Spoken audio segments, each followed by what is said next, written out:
భావతరంగాలు audio స్టోరీస్కి స్వాగతం పలుకుతూ ఈరోజు నేను మీకు వినిపిస్తున్న కథ 2024 డిసెంబర్ 8వ తారీఖు సండే మ్యాగజైన్లో ప్రచురితమైన కథ సరైన నిర్ణయం. రచన పొలగుర్త యశోదా కైలాస్. వినిపించున్నది వెలగా పద్మావతి. పాస్పోర్ట్ రెన్యువల్ చేయించుకోవాలని రీజనల్ పాస్పోర్ట్ ఆఫీస్కు వెళ్ళింది వైజయంతి. అక్కడ కౌంటర్లో కూర్చుని దరఖాస్తులను పరిశీలిస్తున్న ఒక అమ్మాయి వైపు పరీక్షగా చూసింది. హేమంతి కదూ అనుకుంది 10 సార్లు. తన వంతు వచ్చినప్పుడు ఏదో సందేహం వచ్చి ఆ అమ్మాయి తలెత్తి ఏదో ప్రశ్నించబోతూ వైజయంతి ముఖం చూసి అలా ఉండిపోయింది. క్షణంలో తేరుకుంటూ వైజయంతి నుండి దరఖాస్తుతో పాటు కావలసిన డాక్యుమెంట్స్ అందుకుని, కొంచెంసేపు వెయిట్ చేయండి మేడం, మీకు టోకెన్ నెంబర్ వస్తుంది అంటూ తన పనిలో నిమగ్నమైపోయింది. 1 గంట తరువాత వైజయంతి తన పని పూర్తి చేసుకుని బయలుదేరుతుంటే అత్తయ్య అంటూ వెనక నుండి పిలుపు వినిపిస్తే మెరుపులా వెనక్కి తిరిగి చూసింది వైజయంతి. అక్కడ హేమంతి. కాఫీ తాగుతూ మాట్లాడుకుందాం, ఒక 10 నిమిషాలు బ్రేక్ తీసుకుని వస్తాను, మిమ్మల్ని ఇబ్బంది పెడుతున్నందుకు క్షమించండి అంటూ ఆ కాంపౌండ్లో ఉన్న కాఫీ షాప్కు తీసుకువెళ్ళి 2 కాఫీలకు ఆర్డర్ ఇచ్చింది. ఇద్దరూ టేబుల్కు ఎదురెదురుగా కూర్చున్నారు. చెప్పండి అత్తయ్య, ఎలా ఉన్నారు?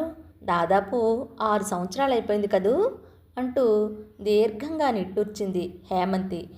ఈ అమ్మాయి ఇక్కడిలా తారసపడుతుందని తను ఊహించలేదు. అప్పట్లో ఓ ప్రైవేట్ బ్యాంకులో పనిచేసే హేమంతి ఇప్పుడు పాస్పోర్ట్ ఆఫీస్లో పనిచేస్తోంది. అంటే జాబ్ మారిందా? యాదృచ్ఛికం అంటే ఇదేనేమో.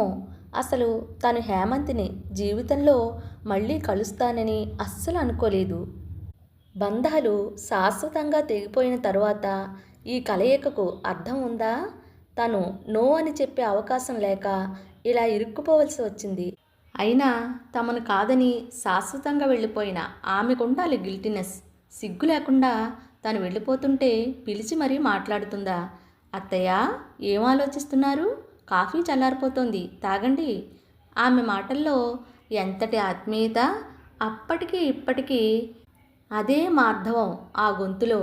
ఎందుకో గతం గుర్తొచ్చి కాఫీ కాలకూట విషయంలా అనిపించింది. ఆమె సమక్షంలో ఒక్క క్షణం కూడా ఉండలేని అసహనం.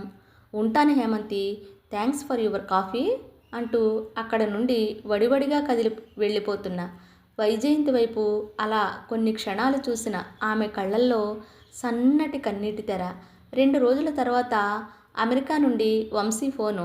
అమ్మా, నీ పాస్పోర్ట్ పని అయిపోయిందా? అయిపోయిందిరా, నిన్న పోలీస్ వెరిఫికేషన్ కూడా అయిపోయింది. మరో 2-3 రోజుల్లో పోస్ట్లో వచ్చేస్తుంది. ఏమిటి గొంతు అలా డల్గా ఉంది? ఆరోగ్యం బాగుందా? హేమంతిని చూసినప్పటి నుండి తనకు మనసు బాగుండడం లేదు. వంశీకి ఆ సంగతి చెప్పాలి అనిపించలేదు. తనే ఇంతలా బాధపడుతుంటే వాడికి మానిపోతున్న గాయాన్ని తిరిగి రేపడం ఎందుకు? బాగానే ఉన్నా అంటూ సమాధానమిచ్చింది. సరే, జాగ్రత్తమ్మా, పాస్పోర్ట్ రాగానే మెసేజ్ చెయ్యి, టికెట్ బుక్ చేస్తాను. ఇదిగో చూడు వంశీ, మరీ దగ్గరలో కొనేకు. ఒకసారి డాక్టర్ దగ్గరికి వెళ్ళి చూపించుకోవాలి. అన్ని టెస్టులు చేయించుకోమంటే చేయించుకోవాలి కదా. సరేలే, 1 నెల రోజుల వ్యవధిలో కొంటాను. శిఖర డెలివరీకి ఇంకా టైం ఉంది కదా. బాయ్ అమ్మా అంటూ ఫోన్ పెట్టేశాడు. గతం కళ్ళ ముందు కదులుతుంటే నిస్సత్తుగా సోఫాలో వాలిపోయింది జయంతి. ఒక్కగానొక్క కొడుకు తమకు. తనది భర్తది ప్రేమ వివాహం. ఇద్దరు గవర్నమెంట్ పీజీ కాలేజీలో లెక్చరర్స్. తన భర్త సుకుమార్ మ్యాథ్స్ లెక్చరర్ అయితే తను ఫిజిక్స్ టీచ్ చేసేది. ఆనందంగా సాగిపోతున్న తమ అనురాగ దాంపత్యానికి చిహ్నంగా వంశీ పుట్టాడు. అత్తగారు మామగారికి కూడా సుకుమార్ ఒక్కడే.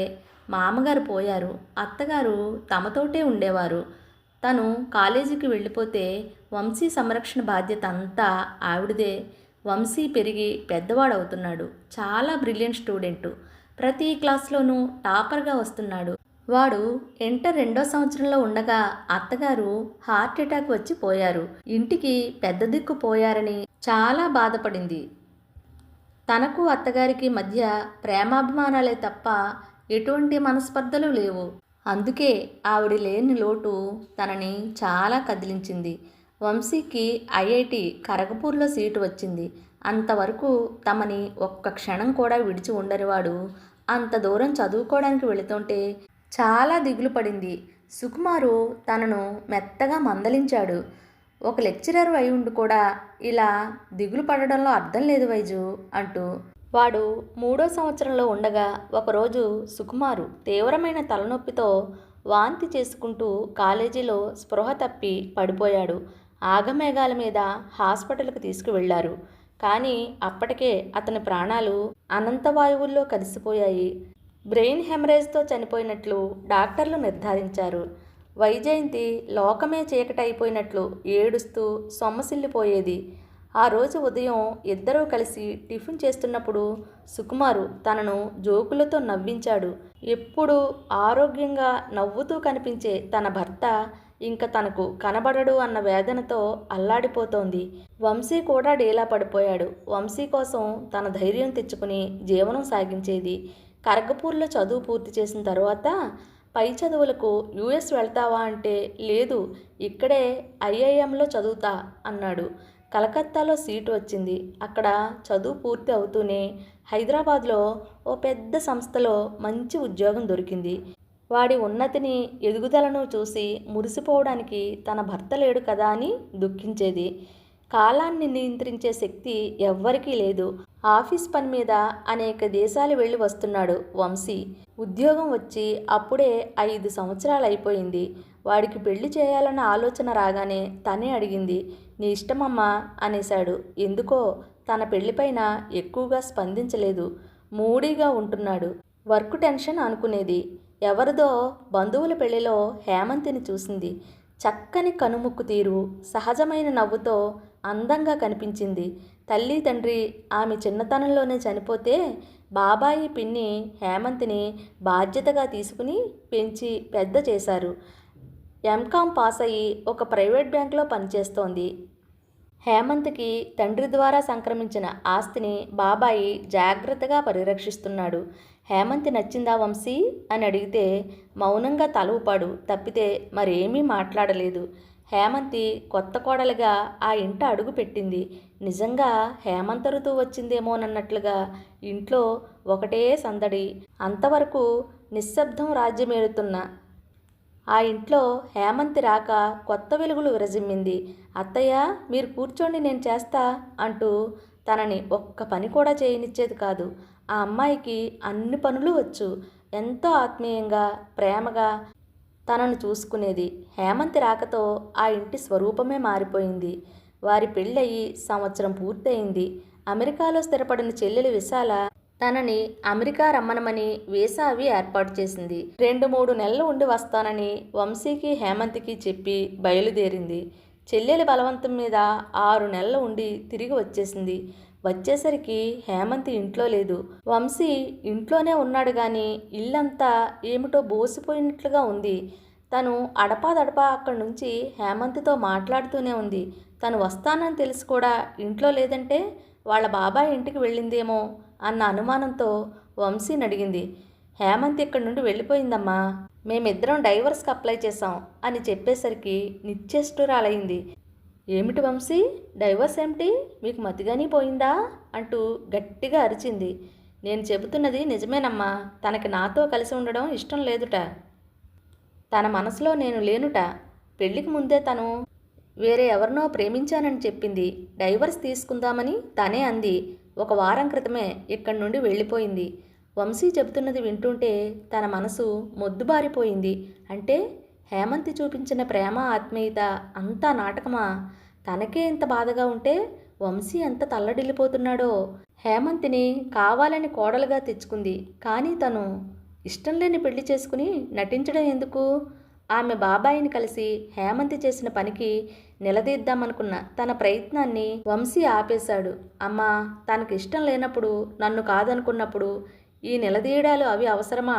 ప్రయోజనం లేనప్పుడు ఈ గొడవలన్నీ ఎందుకమ్మా అంటూ తనను ఆపేశాడు. భర్త దూరమైనప్పుడు ఆ శూన్యతను భరించిన తను ఇప్పుడు హేమంతి వెళ్ళిపోవడంతో ఏర్పడిన శూన్యతను మాత్రం భరించలేకపోతోంది. హేమంతి బెంగుళూరు వెళ్ళిపోయిందని తెలిసింది.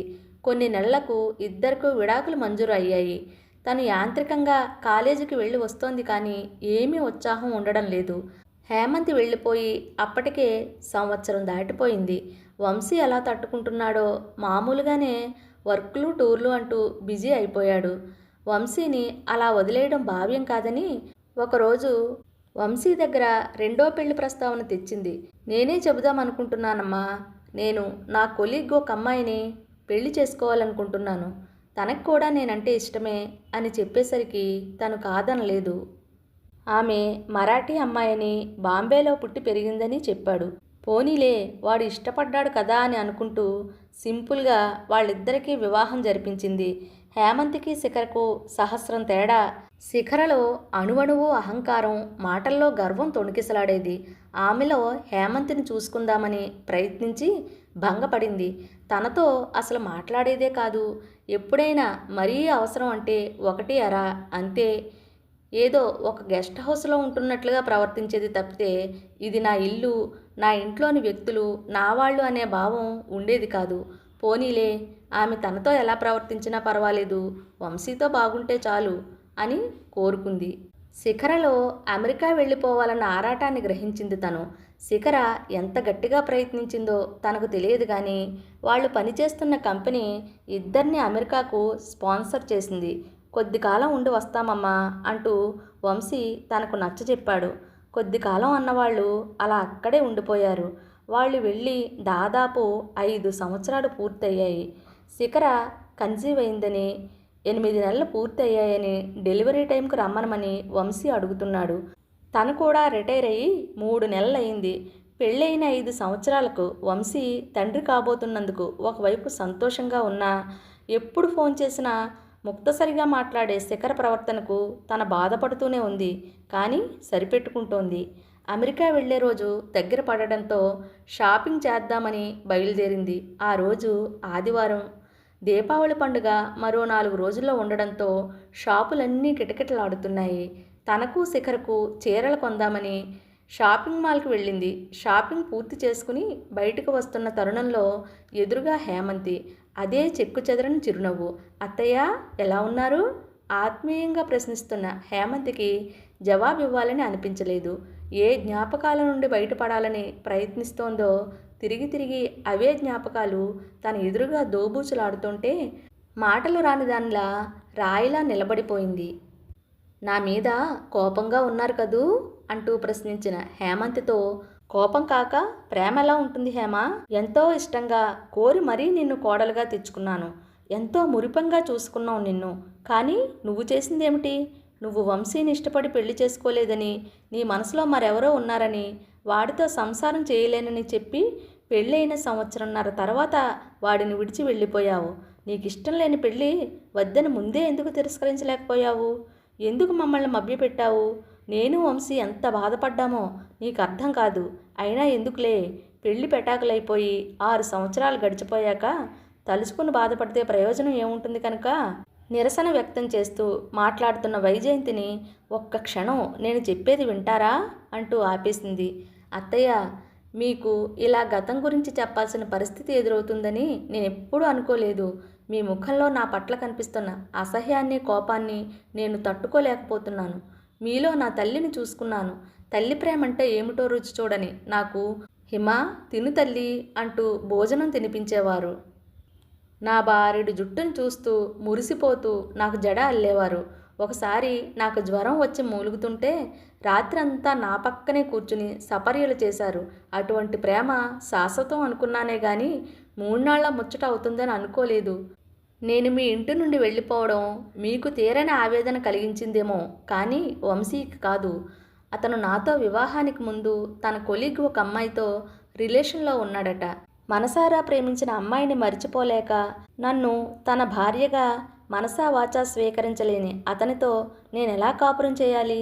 అప్పటికీ అతనిలో మార్పు వస్తుందని ఏడాది పాటు ఎదురుచూశాను. కానీ మీరు అమెరికా వెళ్ళగానే అతను నాతో బిజినెస్ డీల్ మొదలుపెట్టాడు. నష్టపరిహారంగా డబ్బు ఇస్తానన్నాడు. తిరస్కరించాను. విషయం తెలిస్తే మీరు విలువెల్లాడిపోతారు.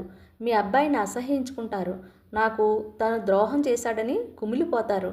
మీరు బతిమాలో బామాలో వంశీకి నచ్చజెప్పి సంసారం చేయించాలని ప్రయత్నించిన నేనంటే ఇష్టం లేని అతనితో జీవితాంతం ఎలా కలిసి ఉండగలను? మీరు ప్రేమించి పెళ్లి చేసుకున్నారు. మొక్కుబడిగా సాగే సంసారాలలో ఆనందం ఉంటుందా చెప్పండి అత్తయ్య. అందుకే ఆ నెపమేదో నా మీదే వేసుకుని నేను అతని జీవితంలో నుండి తొలగిపోయాను. మీ అబ్బాయికి అన్నీ తెలుసు అత్తయ్య, మీకు చెప్పలేదా మరి? వైజయంతికి తల తిరిగిపోతోంది. వంశీ తనతో చెప్పింది వేరు, హేమంతి తనతో ఉండడం ఇష్టం లేక వెళ్ళిపోయిందన్నాడు. విడాకుల తర్వాత సంవత్సరానికి తన కొలీగ్గంటూ శిఖరను తీసుకొచ్చి పరిచయం చేసి ఆమెను పెళ్లి చేసుకున్నాడు. హేమంతి తనకు అన్యాయం చేసిందని, తను మోసపోయాడని పదే పదే అంటుండేవాడు. ఎంత అబద్ధం ఆడాడు! ఒక అమాయకురాలికి తీరని ద్రోహం చేసి ఆమె జీవితాన్ని అన్యాయం చేసిన వాడా తన కడుపును పుట్టాడు. చదువు నేర్పిన సంస్కారం ఇదేనా? ఆ అమ్మాయినే చేసుకోవాలని తనేమీ ఒత్తిడి చేయలేదు కదా. ఆ రోజే నేను నా కొలీగ్ను ప్రేమించాను, హేమంతిని చేసుకోను అని చెప్పి ఉంటే ఇంత దారుణం జరిగేది కాదుగా. అలాంటి వెధవపై కేసు పెట్టాలి హేమంతి. కానీ ఎంత మంచి పిల్ల, ఎంత చక్కటి వ్యక్తిత్వం. నేను బాధపడతానని వాడు చేసిన తప్పుల్ని తన మీదే వేసుకుని ఇంకా తన మీద ప్రేమ చూపిస్తున్న హేమంతికి ఏమిచ్చి తను రుణం తీర్చుకుంటుంది? హిమాలయం వంటి ఆమె వ్యక్తిత్వం ముందు తను దోషిగా నిలబడింది. హేమంతితో తనకున్న అనుబంధం సంవత్సరమే అయినా ఎన్నో మధురమైన జ్ఞాపకాలను మనసులో దాచుకుంది. ఎంతటి ప్రేమ అభిమానం చూపించేది హేమంతి. ఇప్పుడు కూడా తనతో ఏ సంబంధము లేకపోయినా అత్తయ్య అంటూ ఎంత ఆత్మీయ పలకరింపు. శిఖర తెలుగు బాగా మాట్లాడుతుంది, కానీ తనని ఆంటీ అనే పిలుస్తుంది. అది కూడా ఎంతో అవసరపడితేనే. నీ భర్త పిల్లలు ఏం చేస్తున్నారు హేమంతి అన్న ప్రశ్నకు నేను పెళ్లి చేసుకోలేదు అత్తయ్య, పెళ్లి మీద నమ్మకం పోయింది అనేసి అక్కడ నుండి వీడ్కోలు తీసుకుంది. వైజయంతి ఏదో దృఢ నిశ్చయానికి వచ్చింది. ఆ ఆలోచన రావడంతో మనసు తేలికైంది. అమ్మా, రేపే నీ ప్రయాణం, అన్నీ సర్దుకున్నావా? పాస్పోర్ట్ వీసా జాగ్రత్తగా నీ హ్యాండ్ బ్యాగ్లో పెట్టుకో. ఎప్పటికప్పుడు మెసేజ్ చేస్తూ ఉండు. వంశీ, నేను యూఎస్ రావడం లేదు.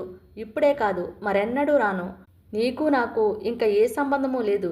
అదేమిటమ్మా, జోకా? కాదు, నిజం. హేమంతి గుర్తుందా? ఒకప్పటి నీ భార్య. ఇన్నేళ్ల తర్వాత కనబడింది. అసలు విషయం తెలిసింది. నువ్వు ఎంతటి నీచుడివని ఇప్పటిదాకా తెలియదు. ఉంటాను, బాయ్ అంటూ ఫోన్ పెట్టేసింది. తాను పాస్పోర్ట్ వీసా అన్నింటినీ చింపి అవతల పారేసింది. హేమంతి జీవితానికి ఒక అందమైన బాట ఏర్పరిచి ఆమెకు తగిన న్యాయం చేకూర్చే వరకు తనతోనే కలిసి ఉండాలని నిర్ణయించుకుంది. కోడలిగా దూరమైన ఆ బంగారు తల్లిని కూతురిగా ఇంటికి తెచ్చుకోవాలని హేమంతి పనిచేసే పాస్పోర్ట్ ఆఫీస్కు ఆ క్షణమే బయలుదేరింది వైజయంతి. స్నేహితులు, కథలో కోడలికి అత్తగా కాక అమ్మగా ఆమె తీసుకున్న నిర్ణయం చాలా హర్షణీయం కదా. కోడళ్ళని వేధించే అత్తలే కాదు, అమ్మగా అక్కున చేర్చుకునే అత్తలు చాలా ఎక్కువ మంది ఉంటారు. నేను వినిపించిన కథలు నచ్చితే లైక్ చేయండి, షేర్ చేయండి, సబ్స్క్రైబ్ చేసుకుని నన్ను ఎంకరేజ్ చేస్తారుగా. మరెన్నో మంచి కథలతో మిమ్మల్ని అలరిస్తానని మాటిస్తూ మీ పద్మావతి.